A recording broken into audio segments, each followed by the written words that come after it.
मजबूरी या शौक, सीधी सादी सी रोली की शादी सिड से तय होती है। शादी के बाद तुम नौकरी करना चाहोगी? नहीं नहीं, बिल्कुल नहीं। वैसे मैं ये नहीं कहती कि नौकरी करना ठीक नहीं है, लेकिन पर्सनली मैं ये सोचती हूँ कि मैं गृहिणी बनूंगी। हाँ हाँ, क्यों नहीं। गृहिणी बनना भी आसान नहीं है। एक सफल परिवार चलाना किसी देश को चलाने जितना ही कठिन है। रोली को सिड का साथ और बात दोनों अच्छी लगती है, और फिर वो दिन भी आ जाता है जब दोनों की शादी हो जाती है। शादी के बाद ये क्या, सारा दिन किचन कपड़े और चार दीवारों के आगे पीछे घूमती रहती है।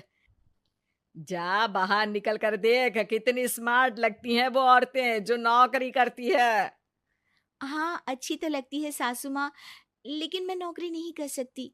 मेरा मन घर के कामों में ही लगता है। अरे मेरी बेटी तो कमाती है, अपने को फिट भी रखती है और सास को भी खूब शॉपिंग करवाती है। अच्छी बात है ना सासू माँ। मैं तो जो है उसी में संतोष मान लेती हूँ। बरकत होनी होगी तो इसी में भी हो जाएगी। ये बोलकर रोली चली जाती है। एक दिन सास की सहेली घर आती है, जहाँ रोली उन्हें चाय के साथ कई तरह के पकवान बनाकर खिलाती है। अरे वाह, तेरी बहू तो बहुत गुणी है। कितना सब बनाकर ले आई। मेरी वाली तो ऑफिस से आकर 2 रोटी ही सेक दे तो समझो एहसान कर दिया। अरे ऐसा ना बोल। तेरे घर में 2 कार, 4 मंजिला मकान, और तेरे लिए जो वो अपने पैसे से साड़ी लाती है वो भी तो कितनी कीमती होती है। अरे मेरी वाली तो बस सारा दिन इन्हीं 2 कमरों को ताजमहल बनाने में लगी रहती है। सहेली चली जाती है। कुछ समय बाद रोली को एक सुंदर सी बेटी होती है। अरे क्या सारा दिन उस बच्चे में लगी रहती है। माँ, मुझे ना 1 मिनट भी छोड़ने का मन नहीं करता। देखिए ना, कितनी प्यारी है। मैं ना इस हर पल को एंजॉय करना चाहती हूँ। अरे हाँ हाँ, हमने भी बच्चे पाले हैं। हम भी जानते हैं कि कितने प्यारे होते हैं, और अपने बच्चे को बढ़ता हुआ देखना कितना अच्छा लगता है। लेकिन एक दिन अचानक और रोली, एक बहुत बड़ी घटना हो गई। एक शॉर्ट सर्किट से पूरी दुकान जल गई। ओह, अब अब क्या कुछ समझ में नहीं आ रहा कि कैसे घर चलेगा।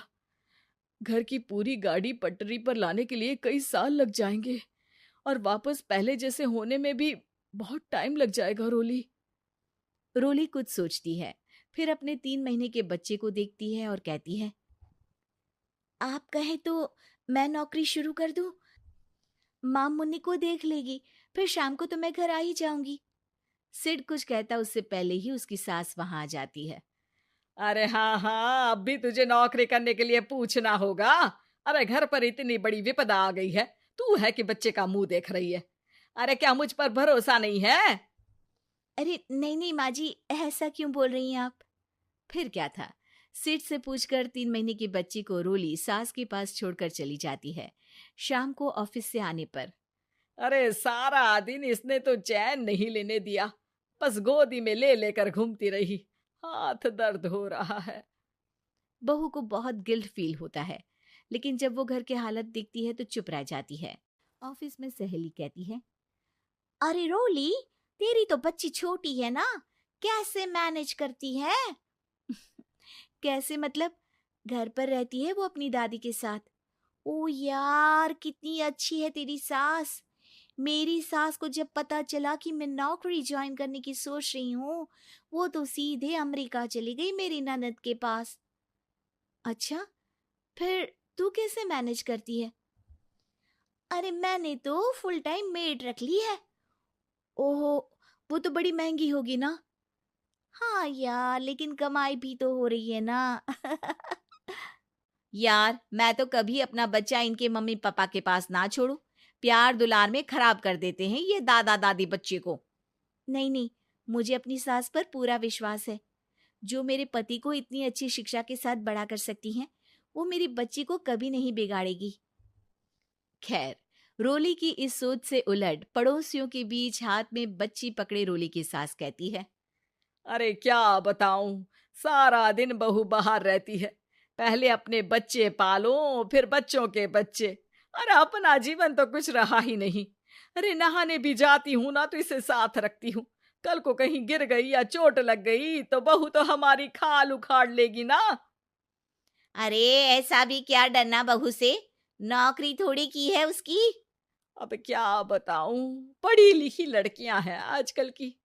चलो चलती हूँ, सब्जी बनाने का वक्त हो गया है। बच्चे आएंगे तो खाना तो बना मिले। सास ये बोलकर वहां से चली जाती है कि तभी रोली ऑफिस से घर पहुंचती है। बाहर पड़ोसियों को देखकर, नमस्ते आंटी जी, कैसी हैं आप? अरे बहुत अच्छी हूँ, लेकिन तेरी किस्मत तो सबसे अच्छी है। क्या सास पाई है, मोती दान किए होंगे तूने। तेरा बच्चा भी देखती है, खाना भी बनाती है। बेचारी बहुत काम करती है तेरी सास। हाँ आंटी, सही बोल रही हैं आप।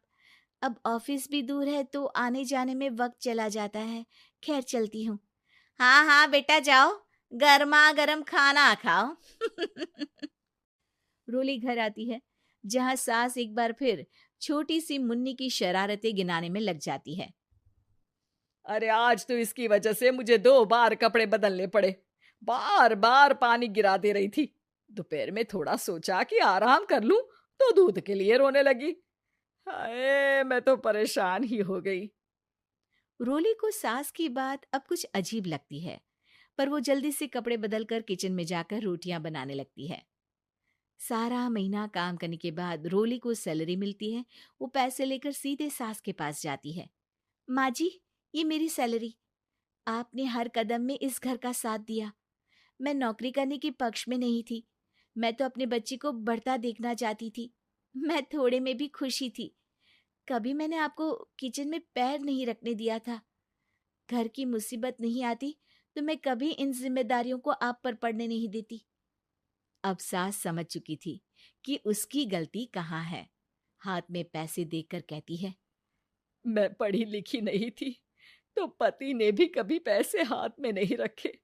बेटे ने भी गल्ला संभाला, लेकिन तूने मुझे समझा। ये मेरा सम्मान है कि एक बहू होकर तूने पूरी सैलरी मेरे हाथ में रखी बेटा।